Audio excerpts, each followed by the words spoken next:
Why did it come to this? Was I wrong? Even though I work hard at my job and household chores, neither my husband nor my mother-in-law acknowledges my efforts. A feeling of frustration swirled in my chest, and it was unbearably painful. You only earn $1,000 a month, right? If you're not going to divorce, at least support your husband as a full-time housewife. That would be much better for the family. I heard something snap in my head. This is a good opportunity.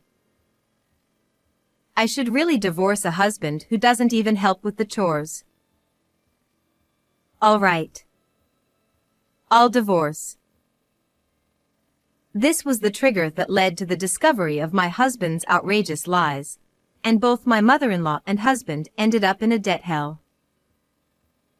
My name is Sadie. I'm a woman in my 30s working as an office worker. Although I'm married and living with my husband Jeremiah, our relationship isn't very good. Even when I come home tired from work, Jeremiah doesn't help with any of the housework. He seems to think that all the housework is my responsibility. Sometimes we argue, but since I'm usually tired, I end up giving in. Taking advantage of my reluctance to push back strongly, Jeremiah becomes more and more arrogant. I'll stop complaining about Jeremiah here. There are other things that are truly painful. Among the issues related to Jeremiah, the most serious one concerns my mother-in-law, Valentina. I've never met a more troublesome person than Valentina. Valentina, who divorced a few years ago and is now single, lives separately from us but frequently visits our home, probably because she lives nearby.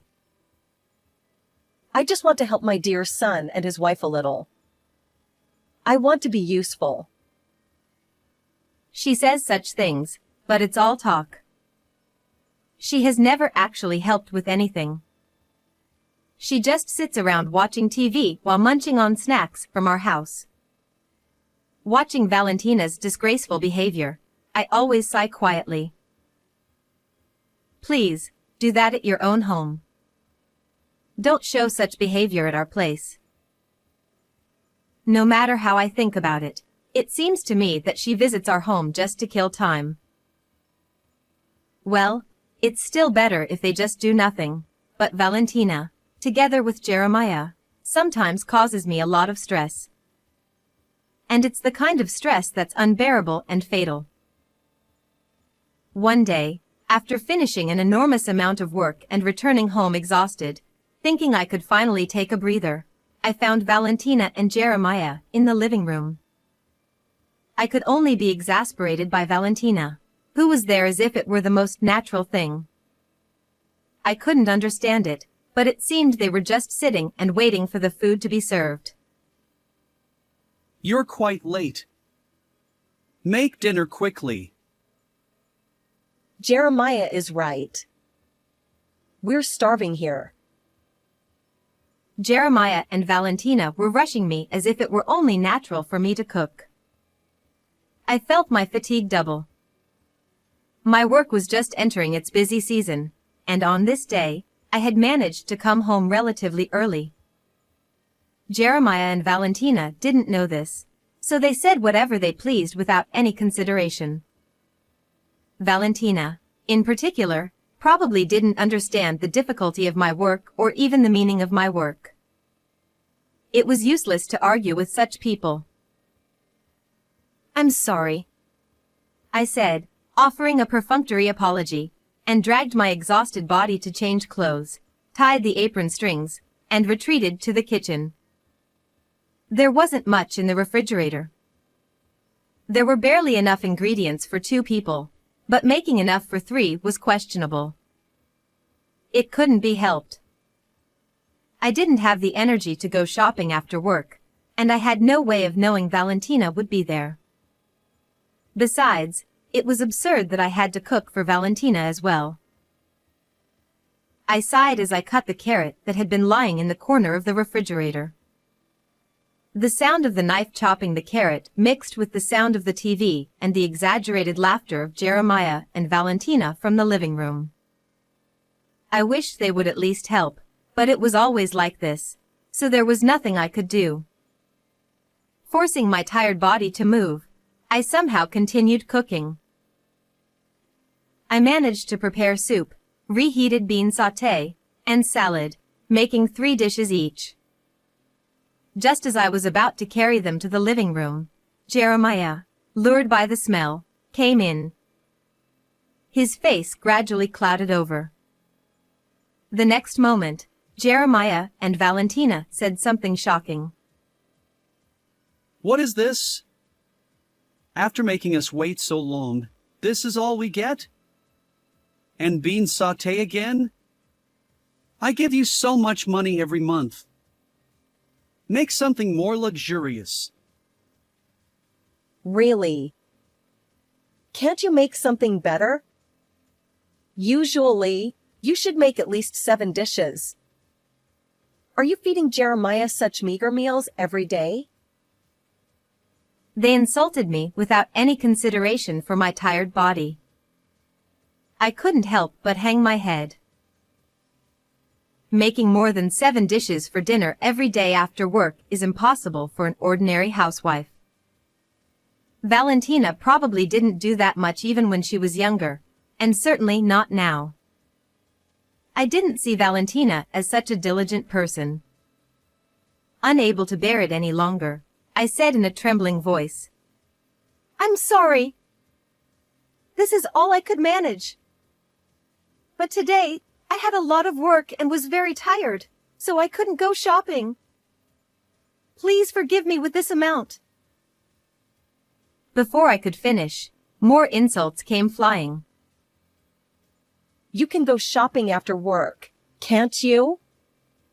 Can't you even do housework properly as a wife? You're a useless wife. "At least have Jeremiah help," I said. Ha! What are you talking about? I'm tired from work too. And you have the nerve to ask for help? Jeremiah is earning well, isn't he? It's only natural for him to rest at home. Supporting him is your job as a housewife, isn't it? You're really a useless wife. Valentina even went as far as to say that if I had complaints, I should start earning properly first. She seemed to have no intention of understanding my struggles from the beginning. I had no energy to retort and could only keep bowing my head. This kind of exchange didn't start today. Every time Valentina comes to our house, this kind of back and forth repeats. It feels like her insults escalate each time. Especially recently, I've been called a useless wife more frequently. I may not be perfect as a housewife, but I want her to understand that I'm doing my best. I can't endure this much longer. One day, after such incidents had been continuing, I took a paid leave and stayed home from work. Seeing my pale face at the office, my boss, unable to bear it, gave me the day off. It was truly a blessing amidst the ongoing busy season. Fortunately, Jeremiah was out for work. I was genuinely relieved, not knowing what kind of argument might ensue if we met. That morning, thinking I could finally relax, I heard the front door open violently with a clatter. Suspecting something, I jumped off the sofa and rushed over, only to find Valentina standing there as expected. By now, I was used to it, but does this person not have the concept of ringing the intercom? Oh? Jeremiah isn't here today? She said as she barged into the house. Valentina plopped down on the sofa where I had been lying just moments ago. Why are you at home today? When I said I had the day off, Valentina let out a conspicuous sigh. You took paid leave, didn't you? With such little earnings, you don't have time to rest, do you? Somehow, she seemed even more irritable than usual today. Valentina noticed the leaves of the houseplant next to the sofa. A thin layer of dust had settled on their surface. By the time I realized it, it was too late. Valentina slid her index finger over the leaf, showing me the dust she had collected, and said, "What is this? Are you really cleaning properly?" Her words accusing me of neglecting my cleaning duties were mercilessly thrown at me. Valentina's eyes moved to the hard-to-clean areas like the window sills and the corners of the room. Harsh words kept coming, criticizing this and that. I could only look down and endure it. Honestly, it's strange that an elite like Jeremiah married a poor woman like you. The lecture had somehow shifted to my marriage with Jeremiah. Valentina seemed to still hold a grudge about my lack of financial stability at the time of our marriage. Indeed, back then, I was undeniably poor. My income was not high, and my lifestyle and appearance were modest. But I have changed since getting married. I work hard to support our household and earn a respectable amount. Why should I be dragged through the mud for my past and called poor? I almost started crying but held back. Just divorce Jeremiah already. Suddenly, those words were thrown at me. Her reasoning seemed to be that her son, an elite, deserved someone better than a poor woman like me. The sudden words pierced my heart. Even though I don't love Jeremiah now, the word divorce was quite a shock. It felt like my existence, which had been clinging to the somewhat stable concept of family, was being exposed. Divorce, just like that. Valentina continued with even more surprising words. Jeremiah earns $70,000 a year. And yet, what was that dinner the other day? Such a meager meal. Poor Jeremiah. I had no idea what Valentina was talking about. You only earn $1,000 a month, right? If you're not going to divorce, at least quit that job and support Jeremiah as a full-time housewife. That would be much better for the family. How did you even know about our income? Jeremiah showed me the bank account. He said he earns this much. I was stunned. The $70,000 annual income was mine, and it was Jeremiah who only earned $1,000 a month. The $70,000 bank account Jeremiah showed you is mine. What are you talking about? Are you trying to lie now, on top of being a poor woman who can't even do housework properly? It's Jeremiah who is lying. I regretted marrying such a pathetic Jeremiah. I felt ashamed of myself for finding comfort in the relationship of husband and wife. You're not looking down on Jeremiah, are you? After all the help he's given you, if you're going to tell such ridiculous lies, you should just get divorced already. I heard a snapping sound in my head. This is a good opportunity. I should really divorce Jeremiah, who doesn't even help with the housework. All right. I will divorce Jeremiah. Thus, I decided to divorce Jeremiah, packed my things, and actually left the house. I had been working tirelessly and supporting the family as best as I could. Yet, neither Jeremiah nor Valentina appreciated my efforts. How did it come to this? Was I wrong? These thoughts swirled in my mind, making me feel unbearably miserable. After leaving the house, I returned to my parents' home to rest my weary heart and body. My parents' home, which I hadn't visited in a long time, gently embraced my exhausted self. Although work remained busy, being far away from the source of my stress, Jeremiah and Valentina allowed me to spend my days in peace. One day, while I was freely taking a day off without anyone reproaching me, my smartphone rang in the living room. The caller ID displayed Valentina. I had a bad feeling. Hello? Sadie? Valentina's unusual tone made me hesitate. Once she calmed down enough to talk, she told me about the situation after I left. After I left, Valentina had been doing all the housework. One day, when Valentina checked the bank account for household management, she found a balance of only $100. Naturally, it was Jeremiah's account.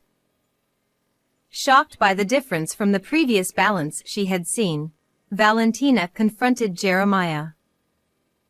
Jeremiah admitted that the balance was the living expenses for a month. He then confessed that the account he had shown before was mine, and his monthly income was only $1,000.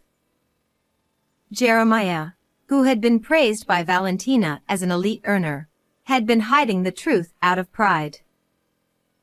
Valentina, who had ignored my words, had no idea and fully believed the false figure of $70,000 annual income, spending money to live an ideal life.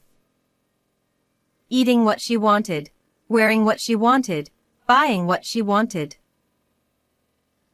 Jeremiah's already small balance kept decreasing. As a result, Valentina and Jeremiah were on the brink of falling into a debt hell. So please, help us somehow. I apologize for everything. Just come back immediately. Valentina's desperate and shallow words made me sigh in exasperation. How could she say such things so shamelessly?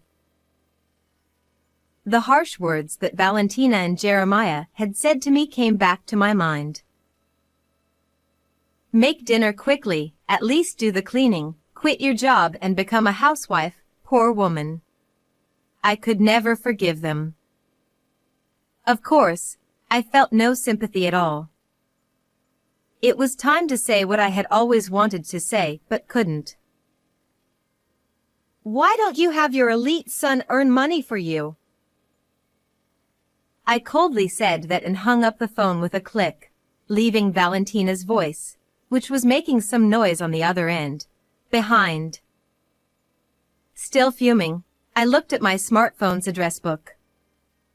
There were Valentina and Jeremiah's phone numbers. I deleted those annoying contacts. For good measure, I also set them to be blocked. I had to free myself from Valentina and Jeremiah's curse. To sever this relationship quickly and surely, I took further action. I searched for a reputable lawyer online and through acquaintances. The lawyer I found quickly facilitated my divorce from Jeremiah. I completely cut ties with my in-laws. Finally, I was free from the annoying entanglements with my in-laws. According to rumors, Valentina and Jeremiah ended up in debt as expected. In the end, they had to apologize to Jeremiah's father to support them. Well, it no longer concerns me. I will live my life without being swayed by anything.